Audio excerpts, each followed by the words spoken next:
Behind me right here on this lift is an 11-foot cannonball bale bed. And it does have the dump feature as well, so not only can you pick up bales and load them onto your truck or unroll them to feed your animals, you can also leave the arms in and lift it, and the bed will dump like a dump truck. Problem is that my truck is a long bed, not a cab and chassis bed. With that being said, that means that this bed needs to be shortened. So my previous bed on my truck, my flat bed, was 102 inches. So from the very front right here of the headache rack to the end of the bed itself, like that, was 102 inches. The bed behind me here is 137 inches. So what I want to do is I want to make it to where this bed, so that's what these lines are for. This is the section that we're going to cut out of this bed to shorten it and make it to where it'll fit our truck.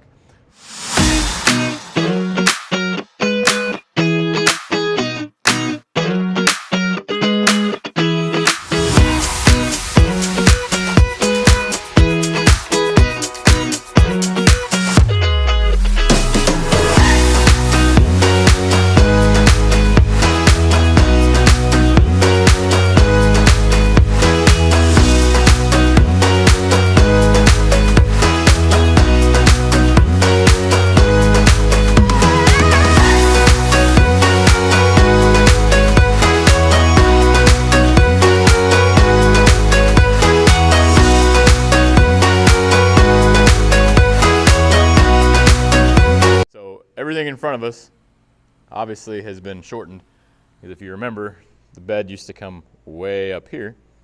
So now we are at the measurements we need. You can see my line isn't perfect, as you can probably tell, and part of that's because there was dents in the bed and kind of made a little bit of a pain out of that. However, I'm thinking that once I get under here welded up, which I don't have everything lined up perfectly right now either, because I need a second person. So once we get a second person, we'll be able to weld that right back together, and then we'll throw it on our truck right over here.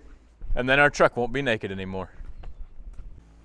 I do have a few key safety tips here. Obviously, using a 2-post lift is very safe in our case because we have something holding this bed up and it's stable. If you don't have something that's stable, don't do it, because all it takes is just a little bit of, once you start cutting something and there's just a little bit left, it's gonna fall, and then hopefully you don't wear it. But ensure that if you end up doing this yourself, be careful. I mean, like I said, we did it as much as we could to make sure that we're safe and that we're not gonna get hurt. But again, take those precautions.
Just like that, it's completely done.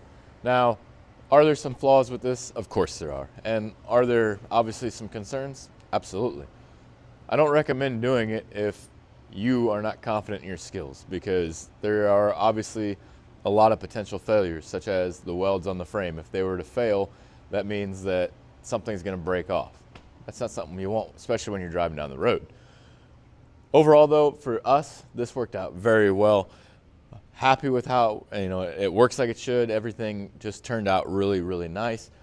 Minor things that did happen, like since we didn't have this on the truck when we welded it up, you can see that this section right here is not as straight as it should be. And until we put it on the truck, we didn't even know, because we were trying to go off of the frame rails here on the, or the, not the frame rails, the cuts that we made on the frame rails, because we wanted those to be close so they're good solid welds.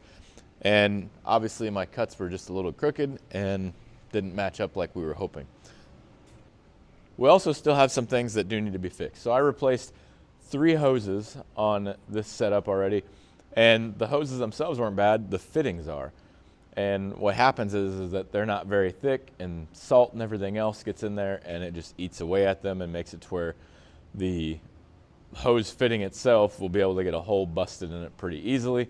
And that's actually what this puddle right here is from. That side is leaking now after using it for a little while.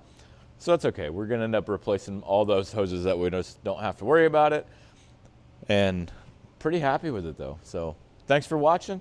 Now you know it's possible. Is it a challenge? It absolutely is. Is it a task that I would do again? Yeah, probably, because it saved me a lot of money. And is it necessarily the way everybody should go? Probably not. But to be able to pick one up, like I said, for $2,000, and you know, between parts and everything else, you know, be $2,500, $2,600 into it, and have a fully functioning bale and dump bed, it's hard to beat.